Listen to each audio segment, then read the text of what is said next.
Queridos amigos, bienvenidos a Hablemos de Salud, este espacio de la Facultad de Medicina de la Universidad Nacional de Asunción. Y hoy vamos a recibir a la doctora Eliane Insaurralde. Ella es médica egresada de la Facultad de Ciencias Médicas, es especialista en medicina interna, es residente de posgrado en endocrinología y metabolismo en la Facultad de Medicina. ¿Cómo le va, doctora? Bienvenida, gracias por acompañarnos.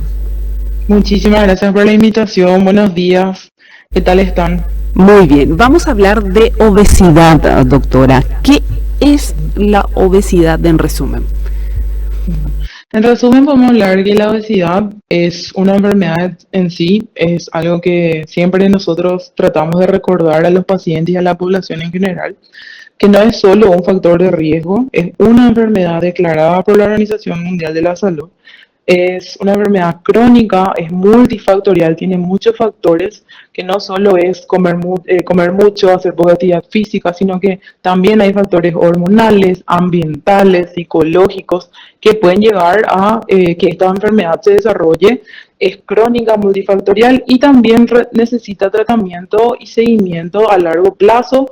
Y recordar que es algo que nosotros como endocrinólogos seguimos, también los clínicos, y eso, más que nada recordar a la población que es una enfermedad y que tiene, así como diagnóstico, tiene un tratamiento y debe tener un seguimiento a largo plazo, así como otras enfermedades crónicas como la hipertensión, la diabetes. También la obesidad se debe tener en cuenta que es una enfermedad y debe ser tratada de la misma forma y hacer un seguimiento de la misma forma también, con los especialistas claramente. Doctora, ¿con cuántos kilos uno se puede considerar obeso? Y la verdad que la obesidad, con las últimas guías que tenemos, tienen varias definiciones. En las últimas guías incluso empezamos a hablar sobre la obesidad preclínica, cuando ya hay algunos cambios de insulinoresistencia, cuando el paciente ya empieza a tener complicaciones, ya hay hipertensión arterial, ya hay otras alteraciones hormonales, cuando el peso todavía no alcanza un índice de masa corporal del rango de obesidad, pero sí ya hay adiposidad que está ya en los órganos internos. Sería, por ejemplo, ya hay un hígado graso, ya el corazón está hipertrofiado, ya le cuesta un poco el corazón bombear la sangre al cuerpo, ¿verdad?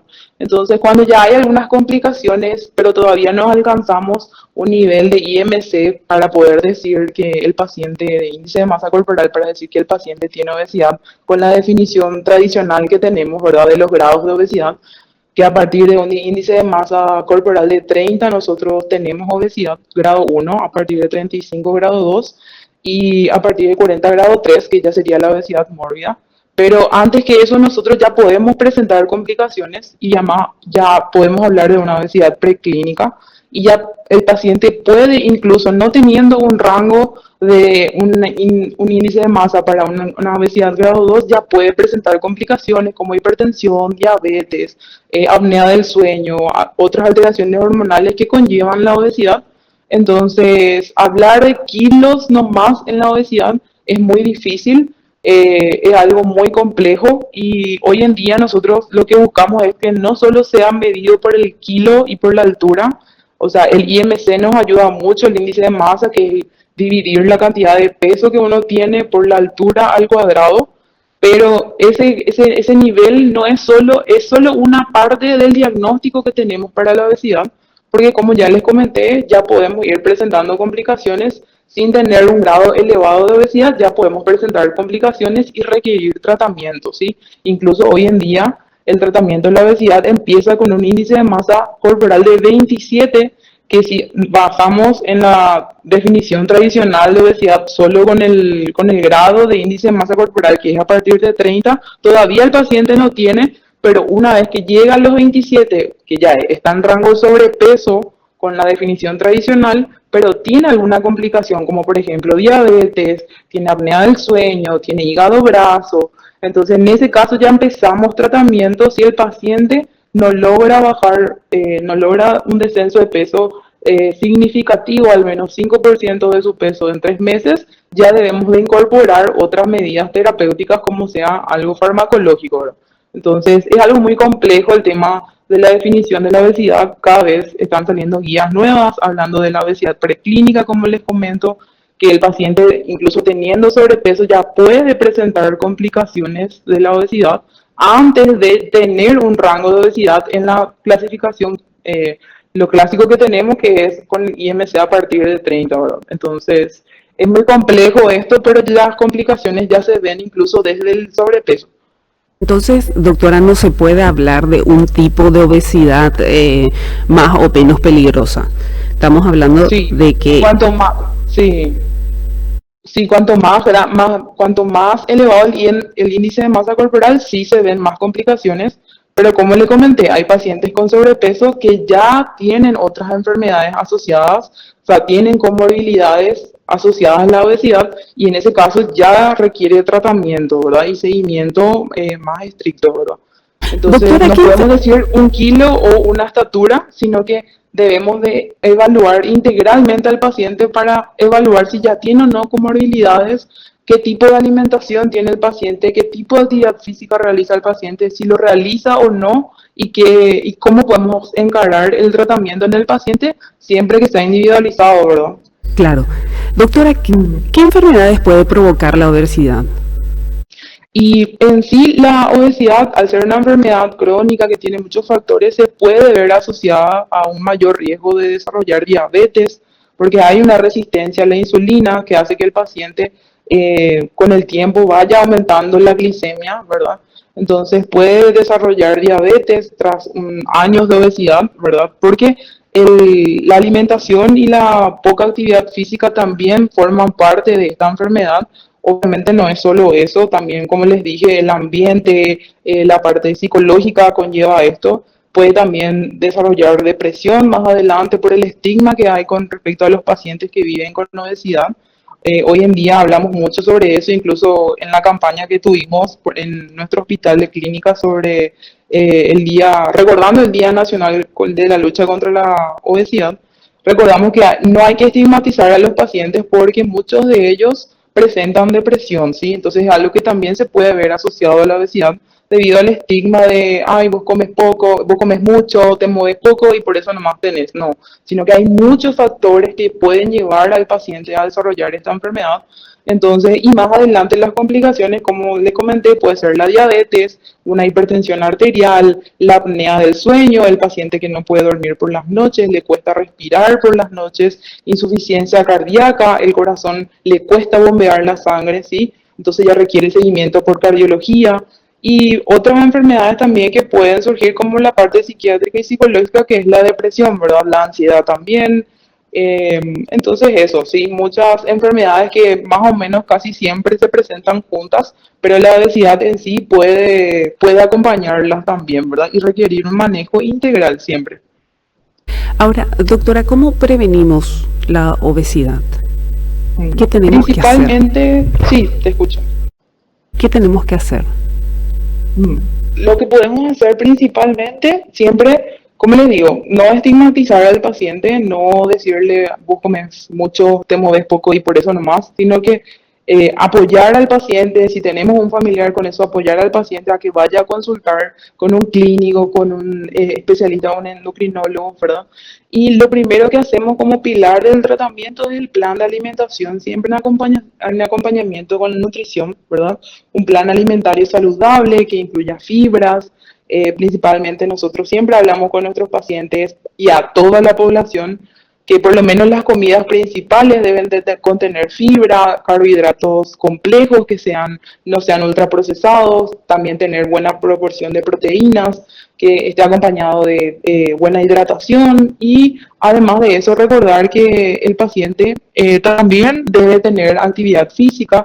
Según la OMS, en promedio debemos por lo menos tener 150 minutos a la semana de actividad física, que podrían ser, por ejemplo, 30 minutos de caminata 5 veces a la semana o algo equivalente, que puede ser, por ejemplo, empezar con cardio, hacer un poco de zumba, bailes. Hoy en día que tenemos acceso a las redes sociales, podemos hacer ejercicio en nuestra casa, ¿verdad? Entonces, empezar a movernos más, hacer ejercicio, ¿verdad? De a poquito, hay muchos pacientes que ya por la obesidad de larga data ya tienen dolores articulares y hay muchos ejercicios que se pueden realizar guiado con un fisioterapeuta también para, dependiendo de la limitación del esfuerzo físico que tenga el paciente, pero principalmente nos basamos en eso, en el plan de alimentación saludable que incluya carbohidratos que sean complejos, que sean no procesados, que tenga una buena proporción de proteínas, ¿verdad? Que es muy importante para la saciedad del paciente,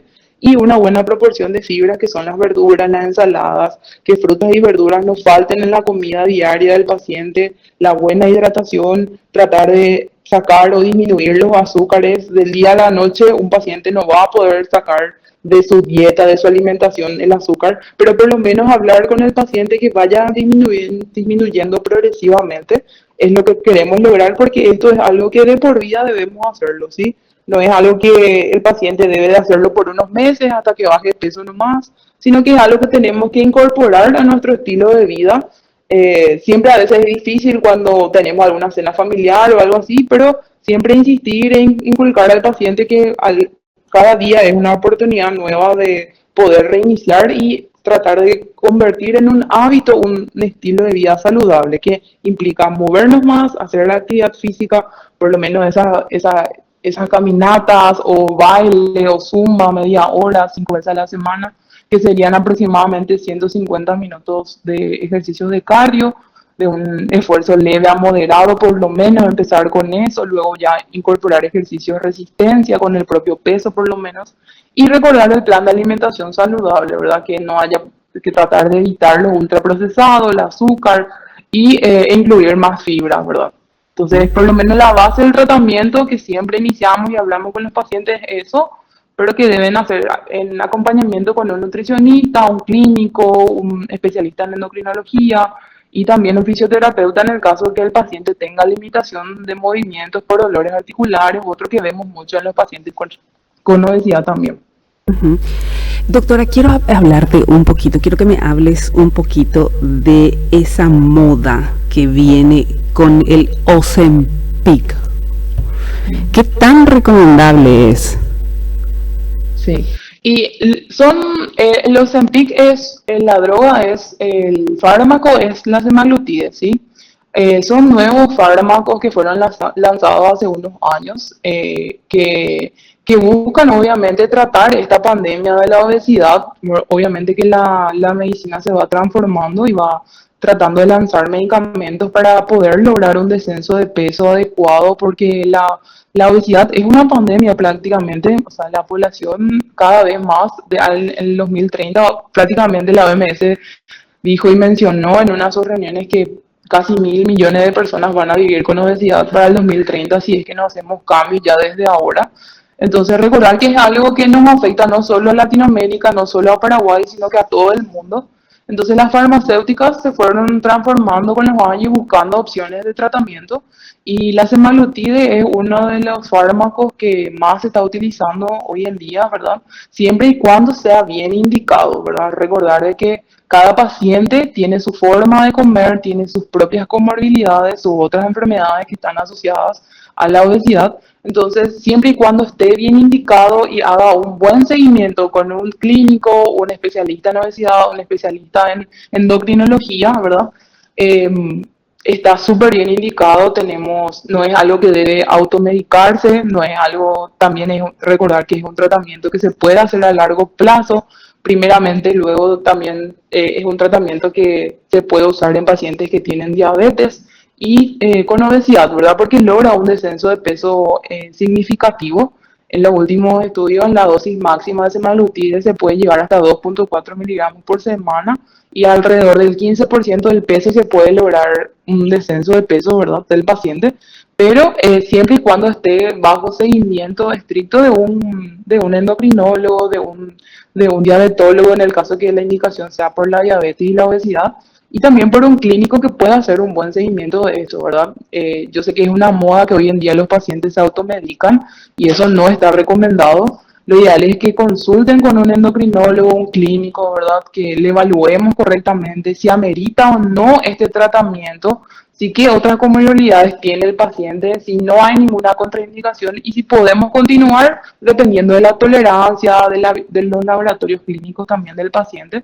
Entonces hay varias cosas que nosotros evaluamos antes de iniciar estas medicaciones, pero son excelentes medicaciones y estamos viendo muy buenos resultados en los pacientes con los que iniciamos el tratamiento. Mire, un placer conversar con usted.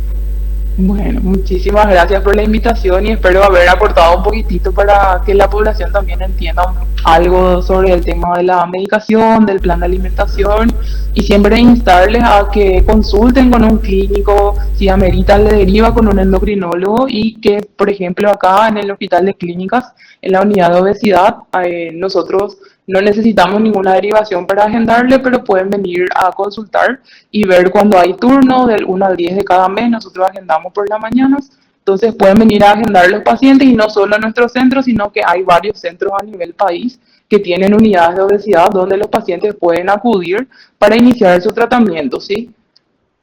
Eso le iba a preguntar. En el Hospital de Clínicas me decía del 1 al 10 de cada mes se toman turnos. Los turnos, sí. Por las mañanas presencial, sí. Para la unidad de obesidad no necesita derivación, pero sí que traiga un peso, una talla, y que venga a consultar para pedir el turno. Ah, perfecto. Perfecto, sí. Vamos a estar por ahí. Doctora Eliana Insaurralde, muchísimas gracias, muy gentil. Muchísimas gracias a ustedes por la invitación. Buenos días. De esta manera conversábamos con la doctora Eliana Insaurralde, médica egresada de la Facultad de Medicina, especialista en medicina interna, residente del posgrado en endocrinología y metabolismo, aquí en la Facultad de Medicina, en el campus de la Universidad Nacional de Asunción, en la ciudad de San Lorenzo. Bueno, queridos amigos, nos reencontramos el próximo viernes con otro espacio más de Hablemos de Salud.